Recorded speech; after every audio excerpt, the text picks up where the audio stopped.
4 ساڵە هێسترێن برینە عەفرینە ji çavê nû zwane bûne. Elî li Nîsana sala 2018 tew bi tûmeta endamîtiya PKK li Efrînê hata revandin û nêzîkî 2 mehan di nava zîndanên hêzên opozisyona Sûriyê de rastî eşkence û lêdanê hat.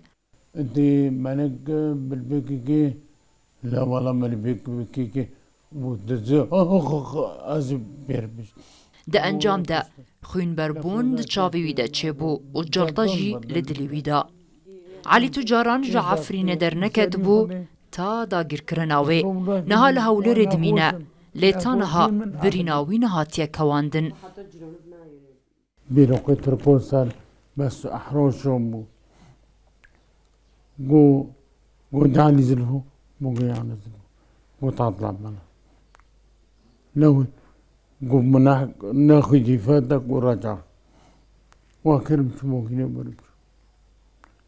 عمرتشوم بشي ساعات قاعدوني بذلك والمخصة عارفين ديكي منه بفكي منه برقي منه خوشي منه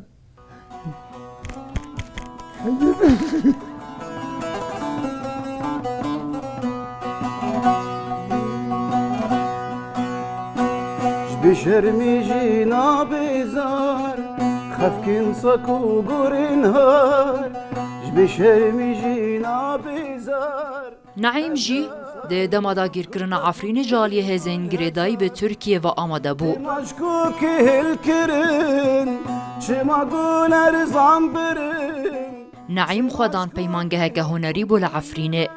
Bi dagirkirina Efrînê peymangeha wî hate girtin. Niha li Hewlêrê êş û azarên ku li Efrînê dîtîn bi stranan vediguhêze. زيتون صوربون اي هوار اي هوار اي هوار روزانه از دچوم مزاره از عندك چالاک بوم کاروانی شهید و روزانه هبو بالدهان بري جارني تشي دبو مثلا 30 شهيد اركل سر ملي وك هنرمند بستراني خو بسازي خو بقوتنت خو ام تم بحثي عفرين دكن عفرين ددلي مادو عفرين ناس نماي عفرين نفسي ام دكشين عفرين سر عفرين ودور بريجنده Biketina Efrînê di destê hêzên opozisyona Sûriyê de her Efrîniyek duwarê xwe de dengê Efrînê gihande cîhanê. Tolîn ji aliyê xwe ve dest bi dokumentkirina binpêkirinin ku li Efrînê rodayî kir. Wê rewşên nêzîkî 500 zarokan belge kiriye. Ji bilî nêzîkî 600 malbatan ku malên xwe bi cih hiştin û derbeder bûn. تصاني حالات اغتصاب برشيد بالعفريني مريض تنخطف كرن جبو بارا بخازن كشتن دار هالكرن دار شوطاندن مالتالا كرن تشديد اي مستشفى دومندية يعني عائلة إذا ده بر من تأثير كري